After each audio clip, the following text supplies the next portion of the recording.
명절이 다가고 연휴입니다. 긴 연휴인데 다 어제 가고 싶은 유혹이 다 있을 터인데 그 유혹을 이기시고 오늘 주일 예배를 드리고 가시려고 하시는 여러분들에게 진심으로 축복합니다. 우리 옆에 계신 분들 함께 우리가 새 인사 더불어 인사하시기 바랍니다. 축복의 인사를 나누시기를 바랍니다. 함께 우리가 1월달은 청지기들을 임명하는 시간들이 많았습니다. 결단의 달인데 우리가 보내면서 오늘 우리가 마지막으로 생각하고 싶은 말씀이 있습니다. 그건 뭐냐면은 청지기의 삶을 어떻게 살 것이냐는 것입니다. 오늘 본문의 서문에 이렇게 기록합니다. 만물의 마지막이 가까웠으니. 만물의 마지막이 가까웠다.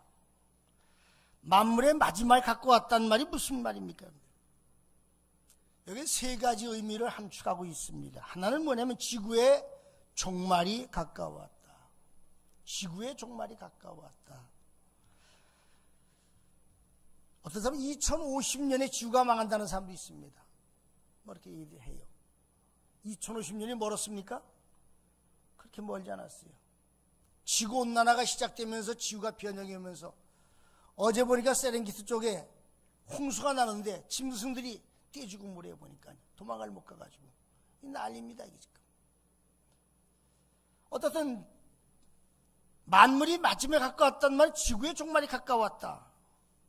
그 지구의 종말이 가까우면 어떤 이상이 벌어지냐? 주님의 재림하실 날이 가까웠다는 게 마지막 때 주님이 오신다 그랬으니까. 그 주님이 오셔서 뭐 하십니까? 모든 인간들이 심판한다 그랬어요. 종말이 가까웠다는 말이 심판이 가까웠다는 말이에요. 그 심판을 통해서 어떤 사람은 영원한 천국에서 어떤 사람은 영원한 지옥에서 살게 돼 있어요. 이게 보통 심각한 얘기가 아니에요. 아마도 종말론처럼 기독교에 있어서 중요하고 아주 예민한 주제는 없을 것입니다. 왜냐하면 종말론은 신학에 있어 가장 중요한 부분도 차지하지만 기독교 신학의 핵심인 부활과 재림과 심판을 다 담기 때문에 그래요. 예수님께 부활하시면서 제자들이 이렇게 말씀해요. 너희가 본 그대로 내가 다시 와서 너희를 내가 데려가겠다. 그 약속하신 그날부터 지금까지 우리는 사실 예수님의 재림을 기다리고 사는 사람의 모든 인류가. 문제는 우리들의 믿음의 시각입니다. 종말에 대해서 어떤 생각을 하고 어떤 태도로 예수님의 재림을 소망하며 살아가느냐, 또 요한계시록을 어떻게 해석하느냐에 따라서 우리가 종말을 살아가는 우리의 삶의 태도가 달라지고 자세가 달라지는 거예요.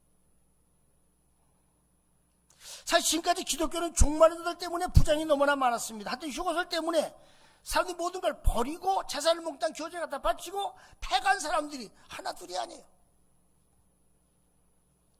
때문에 일반 사람들에게 요한계시록은 어떤 혐오와 기피의 대상이 되었어요. 교회에서 목사들이 요한계시록을 잘 안다는 게 거기에 있어요. 그럼에도 불구하고 여전히 요한계시록은 살아계신 하나님의 말씀이에요. 살아계신 하나님의 말씀. 과거 1992년도 휴거 사건을 돌아보면 당시 교계는 서기 2000년 이전에 예수가 재림하신다는 소위 밀레니엄 종말론의 광풍에 휩싸였습니다. 뭐 부천, 대전, 대구 전적으로 난리가 났어요. 그래서 부천에는요 심지어 이장님이 날짜를 그 시간에 기자들이 몰려가지고 다 카메라 들여밀 전부 다. 담임성기 이장님 목사가 등장해서 마치 기름에 불 붙듯 10월 28일이라는 날짜를 정확하게 언급하자 온 나라가 휴거 소동을 겪었습니다. 그리고 시간이 지나가서 부도가 났습니다. 이제 수십 년 지난 이 시점에 한국 사회는 이미 값비싼 대가를 치렀음에도 불구하고 여전히 지난 날을 교훈으로 삼지 못한 채 또다시 신천지 같은 이단에 속아 지금도 젊은이들이 일상을 던진 채 이만일 재림주로 믿고 미쳐 살아갑니다. 요즘 신천지가 물된 교회란 기성교회 간판을 갈아달고 기성교회는 미혹한다 그래. 자꾸 간판을 바꿔달라 자꾸. 네? 덧칠러가 자꾸. 이런 이단과 싸우는 것이 교회 영적 전쟁이에요. 그럼에도 불구하고 기독교 신앙에 예수님의 재림 신앙은 절대적인 것입니다. 그렇기 때문에 예수님의 재림 자체를 불신하거나 성경에 기록된 모든 종말론 징조까지 부정하는 신앙과는 문제가 있습니다. 따라서 우리가 할 수 있는 건 주님의 재림이 반드시 속히 올 걸 믿고 깨어있는 신앙으로 살아가는 것, 깨어있는 신앙으로 살아가는 것, 그것이 신앙이 되지 않습니까? 종말은 개인에게도 있고 역사 속에도 반드시 옵니다. 엄밀히 말해 주님이 다시 오는 약속하신 그 시점부터 현재까지 우리 모두가 종말론적 긴장 속에 살고 있는 거 아닙니까? 따라서 우리가 취할 자세는 언제 오시는가가 아니에요. 어떻게 살아야 하는가가 중요해요. 언제 날짜가 중요해요. 어떻게 살아가야 되느냐.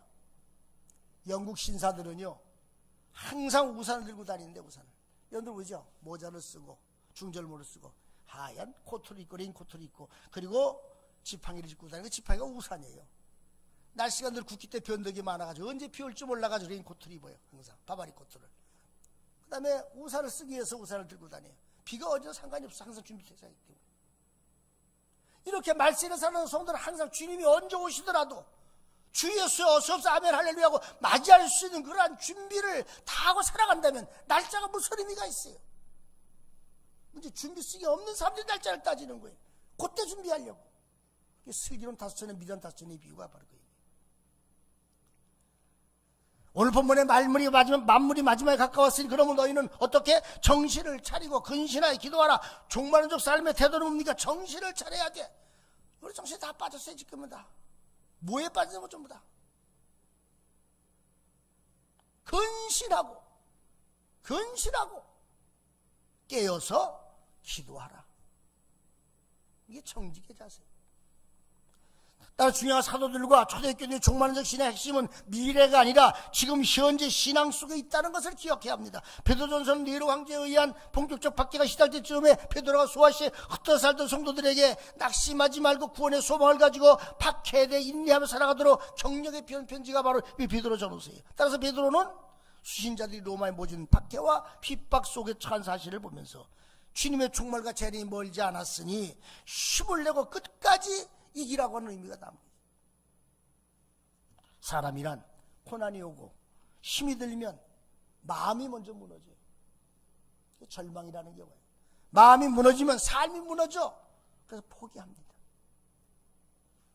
그러면 끝이죠, 인생. 따라서 베드로는 본문을 통해 초대교회 성도들이 하나님의 자녀로서 이런 고난과 핍박과 박해가 시작된 이 시기에 우리가 어떻게 살아야 할지를 가르쳐 주는 거예요. 한 걸음 더 나가 너희들이 누구냐? 너희들이 누구냐는 거야. 여러분 누구라고 생각하십니까? 우리 하나님의 자녀죠.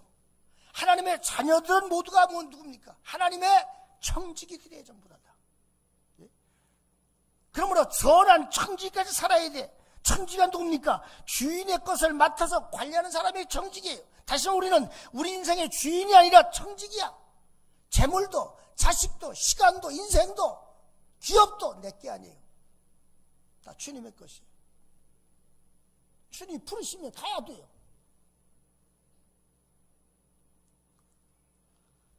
우리가 가지고 있는 모든 것은 나의 소유가 아니라 바로 주인 되시는 주인 되시는 하나님의 것임을 알아야 돼. 자기의 것이 하는 것을 아는 사람이 될 때 우리는 비로소 선한 청지가 될 수 있는 것이죠. 그런데 많은 사람들이 자신의 것이 하나님의 것인 줄 모르기 때문에 자기가 자기 인생의 주인인 줄 알고 착각하고 주인인 사람을 살아가는 거죠. 복음서에 그런 노래 있죠. 주님 것을 내 것이라고 고집하며 살아왔네. 뭐하고 살아왔어? 고집하고 살아왔어. 주님 것을 내 것이라고. 내가 주인을 착각하고 살아갔다는 거죠. 요즘 반려견이 대세지요. 옛날 같으면 감히 꿈도 꾸지 못하는 개님들께서 주인의 침상에 올라가 주인에서 온 거 사랑을 다 받고 살아요. 그렇죠? 야, 대단해요. 참 대단해요. 어딜 가도 개똥 치면서 가야 돼요. 네, 죄송합니다. 애견가 계시는데. 원래 옛날에 개는요, 대문 밖에서 주인 집을 지키는, 그렇죠? 근데 침상에 올라와가지고 주인과 더불어 웃고 울고 먹고 마시고 뭐 별거 다 해요. 온갖 사랑을 다 받아. 남편보다 사랑을 더 받고 자식보다 사랑을 더 받아요. 근데 문제는 개가 지가 주인인 줄 알고 주인을 물어잡고, 그렇죠? 그 문제가 생겨진 게, 예? 자꾸 물어대니까 지금 이게. 주인이 개를 때려요. 그때 또 옆에 사람 보고서는 동물 학대죄 또 고발해가 또 참 끌려가 또 가서 참나 개 때문에 또 감옥 끌려. 별상 다 왔어요. 하여튼 참. 응? 사람도 똑같아요. 예수님이 비유로 이런 말씀했어요. 주인이 하인들에게 포도를 맡기고 먼 길을 떠났는데 추수갔대요. 주인이 사람들을 보내가지고 주인의 몫을 가져라고 했습니다. 당연한 거죠 이거는요. 그래서 하인들이 주인들이 보낸 종을 죽여요. 또 보내도 또 죽여요. 또 보내도 또 죽여요. 그래서 나중에는 주인의 아들을 보내요. 상속자를. 근데 이 사람들 무슨 생각인지 아시면 이놈만 때려 죽이면 이건 다 우리 거야. 착각 속에 살아갔어요. 그래서 주인의 아들을 때려 죽였어요. 이번에 주인이 왔어요. 어떻게 했겠어요? 성경에 보니까 다 진멸해버렸다. 그놈들 다 진멸해버렸다. 다 죽여버렸다는 거죠. 응? 종이 종의 신분을 모르고 주인 행사를 다 죽어버리고 말았어요.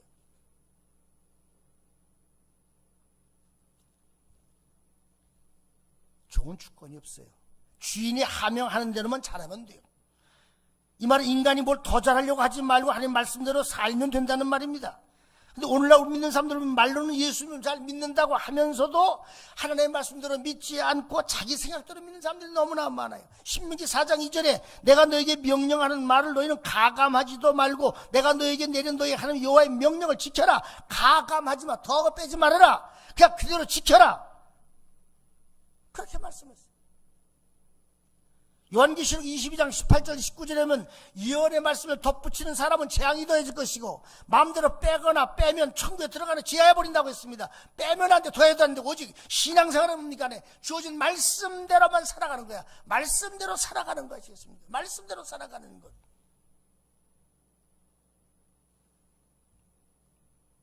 로마서 14장 8절에 사도 바울이 우리가 살아도 주를 위해 살고 죽어도 주를 위해 죽나니 그러므로 사나 죽으나 우리가 누구의 것이라 했어요?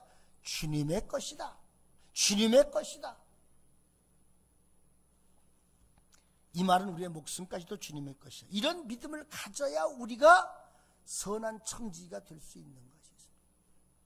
역대상 29장에 보면 다윗은 성전 건축을 위해서 엄청난 재물을 하나님께 바치며 이렇게 고백했습니다. 나와 내 백성이 무엇이기에 이처럼 즐거운 마음으로 드릴 힘이 있었나이까? 모든 것이 주께로 말미암사오니 우리가 주의 손에서 받은 것으로 주께 드렸을 뿐입니다 라고 고백을 합니다.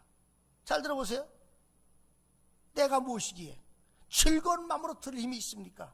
모든 것이 주님께로부터 왔으니 주의 손에 받은 것으로 주께 드렸을 뿐입니다. 당연하단 말이에요. 마땅하단 말이에요. 이게 다윗의 고백이었어요.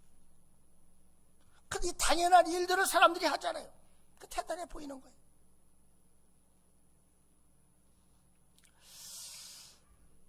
어저께 집사람이 카톡을 하나 보내줬어요.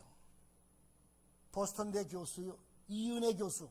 27살인데 보스턴대 음대 교수야. 이야, 27살에 교수가 됩니까? 미국의 유명한 대학에.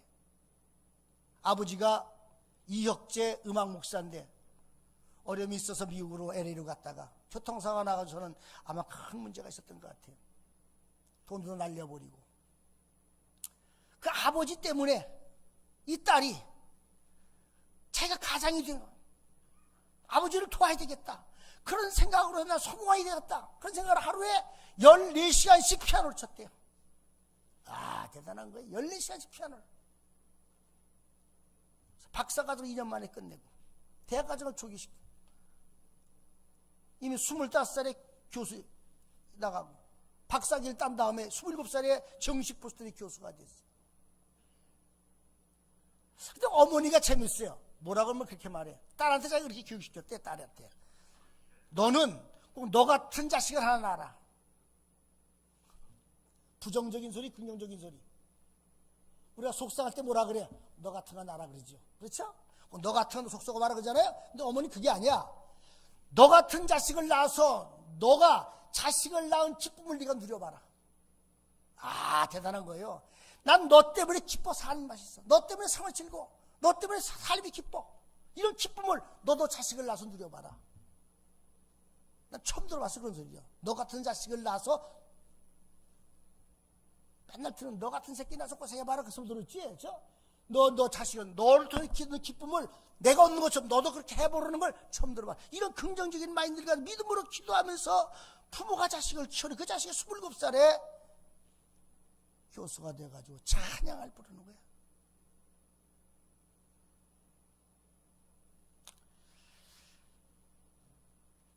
부모에 대한 은혜 알고 계십니까?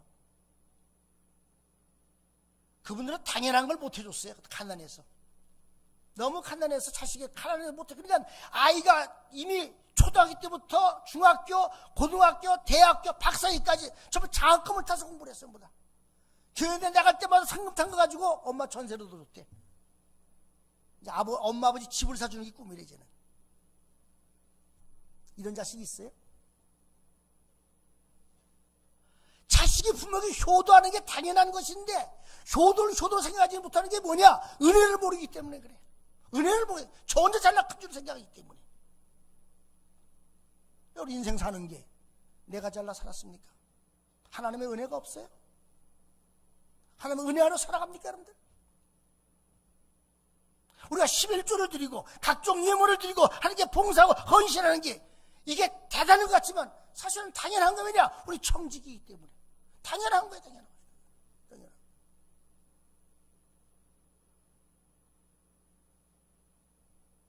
사실 우리가 가지고 있는 모든 것들은 하나님이 맡겨주신 것이기 때문에 반드시 다시 거둬갈 날이 온다는 걸 우리가 알고 살아야 돼요.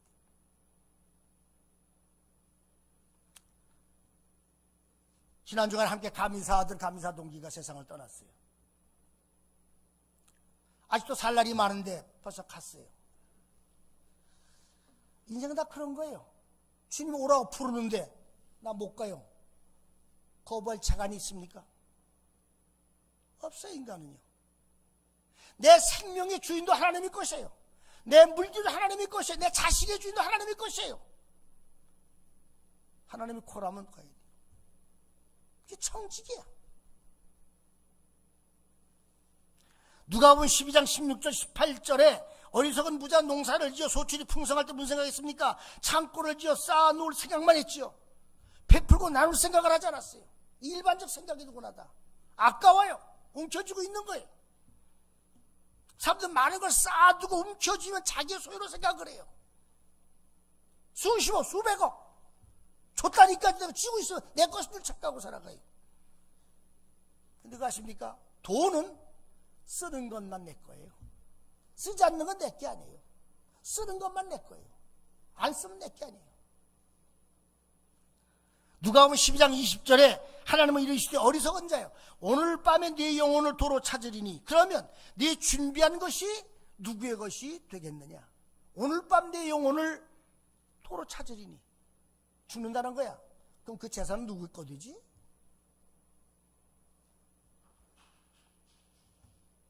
죽고 사는 것이 하나님의 손에 있어요. 그렇게 많은 재산을 쌓아놓고 있다가 불러가시면 억울하지요.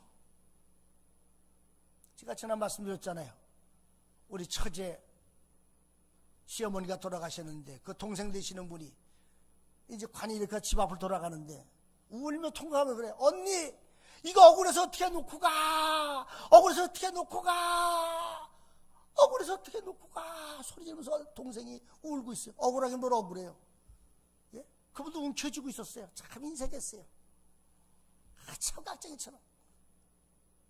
돌아가시자마자 참고 있는 거 막 나눠 쓰기 시작해요. 왜 그렇게 살아요? 저는 생각을 해보세요. 감리교 창시자 요한의 세례가 우리가 움켜쥐고 있는 돈은 자기 돈이 아니래요. 돈은 나무 위에 베풀 때 가장 빛이 난다고 그런 말하고 있어요.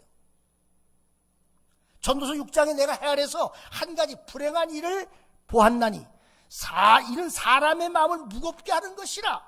뭐가? 어떤 사람은 그의 영혼이 바라는 모든 소원에 부족함이 없어 재물과 부여와 존귀를 하나님께 받았으나 존귀와 부귀와 재물을 받았어. 남들보다 많이 가졌어. 하나님께서 그것을 그런데 누리도록 허락하지 아니하셨으므로 누리고 살지를 못했어. 좋은 음식 한 번 나가면 짜장면 한 그릇 떼어버리고, 여행 한 번 가지 못하고 오셨습니까? 예? 좋은 차 한 번 못하고 말입니다. 좋은 집에 살아보지 못하고 훔쳐지고 살다가 죽었어. 다른 사람이 누려. 이것도 헛되어 악한 병이로다.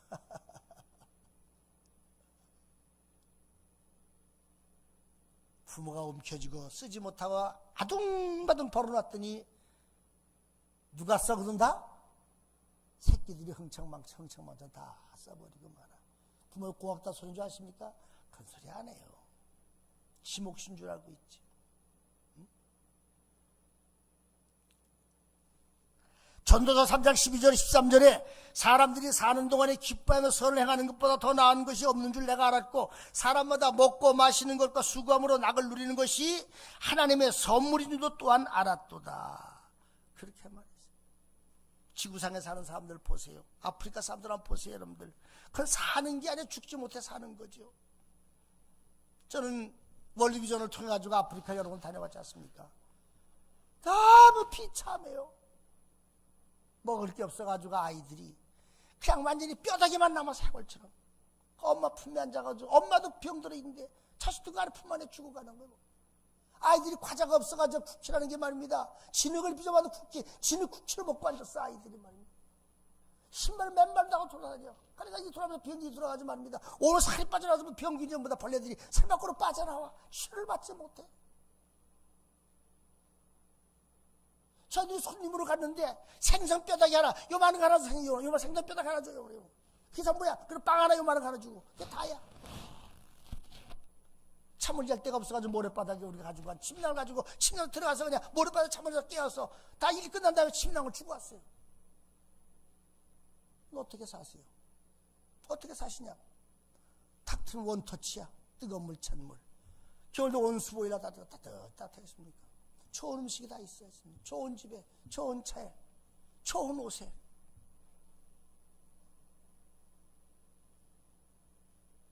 우리가 이만큼 세상에 낙을 누리고 사는 것, 즐겁게 사는 것, 이것이 하나님의 은혜라는 걸 아십니까? 이게 하나님의 은혜야, 이게. 하나님의 은혜. 은혜인 줄 아시느냐고 생각해요.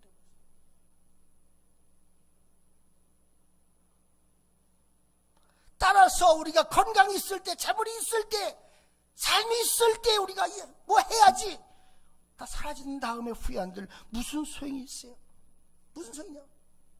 봉사도 건강할 때, 재물도 내 손에 있을 때에 내가 섬길 수 있는 것이지. 다 사라진 데는 뭐 가져갈 수 있어요?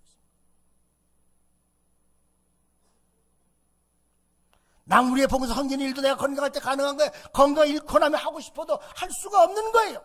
그럼 하나님의 백성들은 자기 자신을 살지 말고 모든 사람이 유익에 살라는 말입니다. 그래서 바울은 고린도전서 10장 31절 33절에 너희가 먹든지 마시든지 뭘 하든지 다 하나님의 영광을 위해 하라. 유대인이나 헬라인이나 하나님의 교회나 거치는 자가 되지 말고 나와 같이 모든 일에 모든 사람을 기쁘게 하여 자신의 유익을 구하지 아니하고 모든 사람의 유익을 구하여 그들로 구원을 받게 하라. 이렇게 말씀했어요. 우리 여러분들 그런 소리도 있지. 아픈 만큼 성숙하다. 그런데 다른 말이 있어요. 사랑하는 만큼 성숙해진다. 사랑하는 것만큼. 사랑하는 것만큼. 가장 미숙한 사람이 뭔지 아십니까? 사랑하지 못하는 사람이 오직 자기만 위해 사는 사람. 에고이즘대로 자기만 사랑하는 사람들이야. 남을 사랑하지 못하는 사람들. 이런 사람 부모, 심지어 부모, 형제, 자식도 모르고 오직 자기만 위해 살아가요. 이런 사람들 사실은 무서운 사람들이야.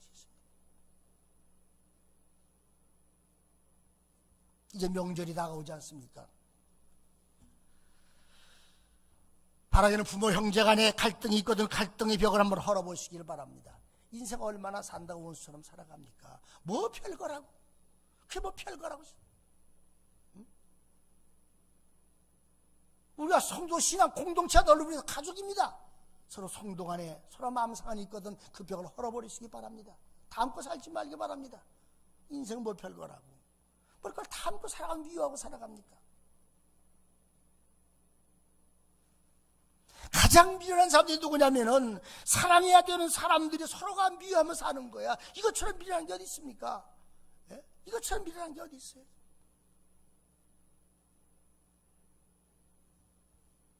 마태복음 5장 46절 47절에 오면 너희가 너희를 사랑하는 자를 사랑하면 무슨 상이 있으리요? 세리도 이와 같지 아니냐? 너희가 형제면 무난한 남보다 더한 게 뭐느냐? 이방도 이같이 하느냐? 무슨 말이냐? 사랑하는 자들끼리만 사랑해. 이방인도 그렇고 세리도 그렇게 해. 너 인사하는 사람도 인사해. 그건 다 이방인도 그렇게 해. 뭐가 다른 게 있어? 넌 똑같은 사람도 이방인과 적어도 신앙인이라면은 마태복음 5장 43절로 45절의 말씀처럼 네 이웃을 사랑하고 네 원수를 미워하라 하였다는 걸 너희가 들었으나 나는 너에게 이르노라. 어떻게 사는 거냐? 너희 원수를 사랑하며 너희 박해하는 자들을 위해서 기도하라는 겁니다. 이게 신앙이라는 게 신앙이에요.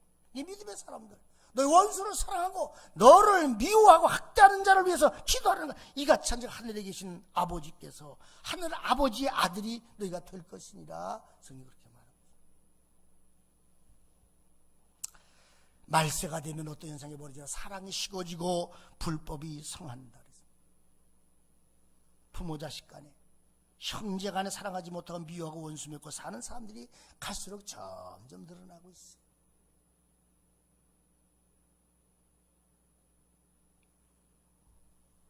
우리가 구원받는 하나님의 자녀가 무엇인가를 보고 왔습니까? 그건 원수가 살아갈 수 있을 때, 자기를 괴롭히는 사람들이 기도하는 사람이 될 때, 우리 하나님의 아들이요 구원을 사는 증거가 있을 때, 그냥 이 은혜도서 그래요. 학교 다닐 때 왕따를 당했대. 애들이 두들겨 패고 돈 뺏고 막 너무너무 그랬대. 그래서 학교를 중퇴했어. 얘가 도저히 못 다니고 너무 왕따를 시켜가지고 막 두들겨 패고 그냥 막 조그맣다가 막 놀려대고 막 돈 뺏고. 근데 이 아이가 간증을 하는데 뭐라 그러냐면, 난 여러분들 이미 다 용서했습니다. 예수님의 사랑으로 다 용서했습니다. 얘들아, 전화 한번 걸어라. 같이 만나서 밥 먹자. 난 너희들 다 용서했어 이미 다. 이야, 대단한 거예요. 너희들이 나를 학대했고 너희들이 나를 왕따시켜 너희들이 그러는 바람에 내가 더 노력을 해서 내가 빠른 시간에 교수가 되었다. 너희들 때문에 성공했어. 너희들이 너무 고마워. 난 너희들 미워하지 않아.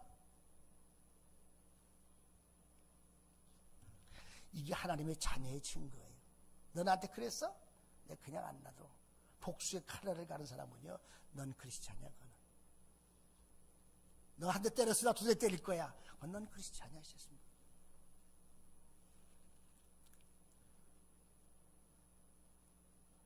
그러므로 우리 하나님 주신 교회를 잘 섬기고 더불어 공동체인 가족들을 잘 사랑하고 섬기고 선한 청지기 사역을 감당 하나님께로부터 받은 은사를 활용해서 하나님 공동체를 세워가야 합니다. 선한 청지 하나님의 교회를 섬기는 자로서 자기 유익이 아니라 오직 교회의 유익을 위해서 다른 사람의 유익을 위해 살아가는 사람들, 그래서 우리는 어떻게 하냐? 기도하는 청지기, 사랑의 청지기, 봉사하는 청지기가 되어야 합니다. 우리 사랑하는 만나교회 성도들, 이러한 청지기가 되어서 하나님께 영광 돌리고 큰 복을 받는 성도가 되기를 주의 이름으로 축원의 말씀을 드립니다. 그래서 이 다음에 심판대 앞에 섰을 때, 잘했다, 착하고 충성된 종아, 네가 적은 일에 충성해서 내가 많은 걸 내게 맡겼고 네가 주인의 잔치에 참여할지니라 칭찬받고 상급받고 면류관 받아 쓰는 그러한 복이 있는 성도들이 되시길 주의 이름으로 간절히 축원의 말씀을 드립니다. 기도하시겠습니다. 사랑과 자비 아버지 하나님, 은혜를 생각할 때 진심으로 감사와 찬송과 영광과 존귀를 돌리옵나이다.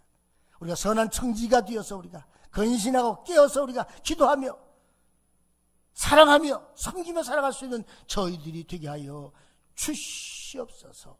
감사함이 예수 이름 받들어 간절히 기도 올리옵나이다. 아멘.